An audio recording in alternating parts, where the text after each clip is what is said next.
Хай, хүүгээ цэцэрлэгт нь хөргөж үгэй. Өнөөдөр бороотой өдөр байна. Бороонд ерөн дуртай. Бороо ерөн төстэй гоё шүү. Гэхдээ Монголын бороо, Бээжингийн бороо хоёр бас шаал андаа.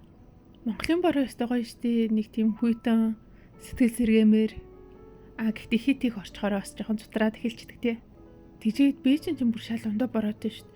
Нэг халуун бүчим орчинд нэг бүлээн бороо ороод улам нэг сонио ууранд чигнүүлжгээ мантаа шил мэдрэмж төрүүлээл.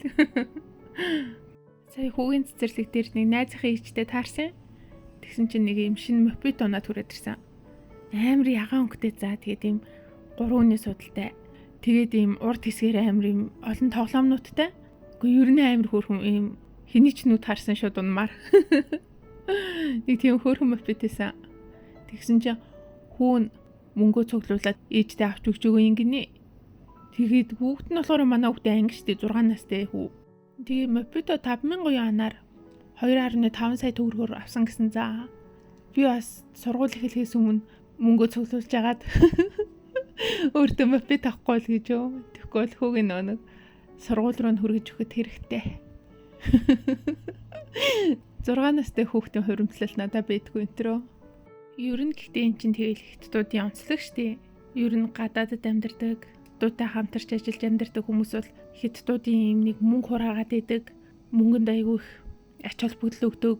За жоохон мухагаар хэлбэл шуналтай ч юм шиг ийм занг монголчууд бид нэр ер нь хизээнэл сайн мэддэг. Тийм болохоор ч тэгээд энэ талаараа харьцуулахдаа монгол хүн амны бэлгээр, хятад хүн гарын бэлээр гэж ярьдаг нь учиртай байдаг бах. Ер нь л хизээнээсээ баг байхасаа эхлээл нан чи хятад өвөө эмээгийн сүнс хорогдсон. Хорглоод оолсон хятад, өрөнд орсон хятад шиг ягаад уруу царилж яв энэ төр гэл. Ер нь энэ өгнүүд бол ердөөсөл хятад хүний материаллык, мөнгө хураадаг тийм зангуудыг л илэрхийлсэн өгнүүд байдаг бах. Ер нь хятадууд дэлхийн бусад орны хүмүүсээс илүү мөнгө хурааж, хуримтлуулдаг гэж бодож байна. Юугаар батлах юм гэж юу?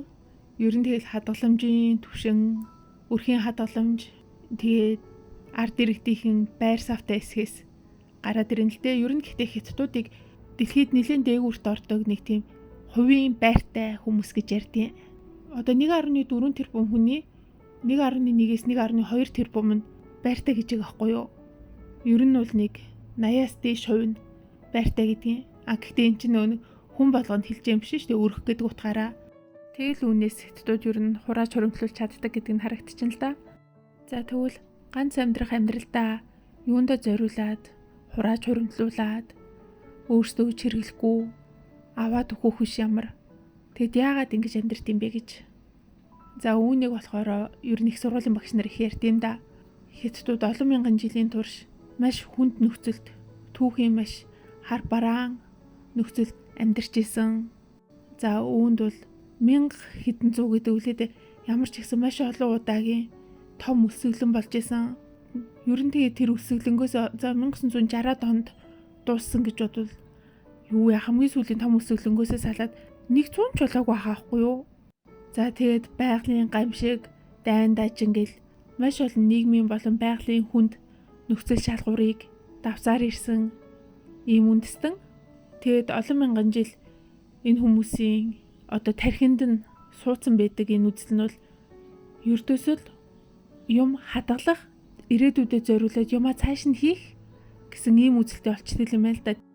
Тэр их өсөглөнгийн үед хүнд зүв бэрх цаг үеийг тулсан нь ер нь гендээ амьдралыг үзэх үзэл уламжлалтаа шингээд тэгээд одоогийн хятадууд ер нь мөнгийг, материалын зүйлийг чухалчилдаг, хурааж хуримтлуулахыг зөв зүйл гэж боддог. Ерөөсө тэрийгэ им хүний шуналтай холболгүйгээр энэ бол ухаалаг үйлдэл ирээдүгөө харсан зөв зүйл гэж хардаг.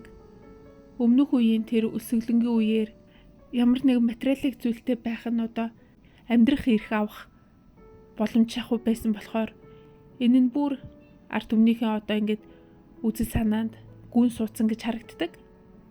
Тэгээд бас хятадууд ч айгүй күнзийн үзэл сурталтай итгэдэг. Тэгээ түн дээр нь ч за тийш тий. Юмаа хадгалж хураах хэрэгтэй. Энэ бол ухаалаг үйлдэл энэ төр гэсэн ер нь тийм өнцгөр айгүй их тайлбарлаж дэмждэг. Тэгээд улсаас нь бас айгүй их дэмждэг шүү дээ. Тэр тусмаа ер нь 80-аад оны үеэр айгүй их байдаг гэсэн гэж байгаа байхгүй юу? Улсаас нь хүмүүс хадгаламж үүсгэх нь ирээдүйн чинь баталгаа, сайн сайхан амьдралын чинь баталгаа, хадгалал бай, юу хүн хийх гэлтгүү хадгалал бай. Тэгээд эн чинь гол нь юмтай болно гэдэг чинь эцс нь харагдахгүй шүү дээ. Юмтай болоод байна. Тэгэл ингээл дуусашгүй. Тэр чинь ямар нэг юмдаа тулна гэж байхгүй. Тэгэл улам их шунаал ингээл илүү юмтай болох гол хичээл байна. Үүнээ нас улсан дэмждэг. Тэр чинь бас нэг талдаа улсад өөрт нь хэрэгтэй шүү дээ. Улсад мөнгө хэрэгтэй. Улсад иргэдийн хадгаламж хэрэгтэй. Ард иргэд нь харин ямар ухамсараар мөнгө хураагаад идэг вэ гэхлээр ялцчгүй ирээдүйн баталгаа. Тэгээд хятадууд ч гэлтгүй ер нь Азиуд гэр бүлсэх хүмүүс байдаг. Ирээдүйн үр хойчтой, үр хүүхэдтэй юм бэлдэж илүү сайн боловсрал олгох зэрэг энэ асуудлууд чинь мөнгөтэй хүний л авч чадах боломжууд байдаг.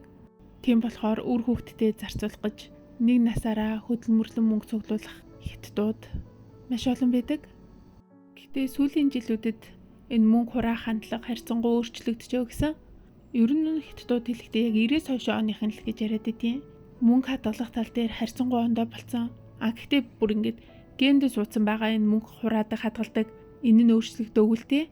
Зүгээр яг яах гэж хадгалдаг болсон гэдэг тэр нь харьцангуй өөрчлөгдсөн гэж ярьд юм билээ. Үгүй яг гэхдээ угаасаа тэр нь ч бараг зөв шахав шүү дээ.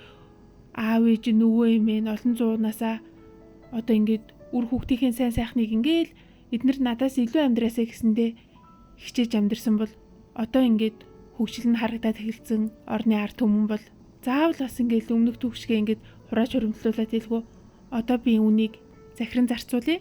Мөнгө хадгалсан ч гэсэн нэг тийм хадгаламжтай болох гэхээс илүү энэ амьдралдаа хэрэгжилж зарцуулъя гэсэн ийм өнцгөр харьцангуй хадгалах сэтгхүүн өөрчлөгдөж байгаа гэсэн.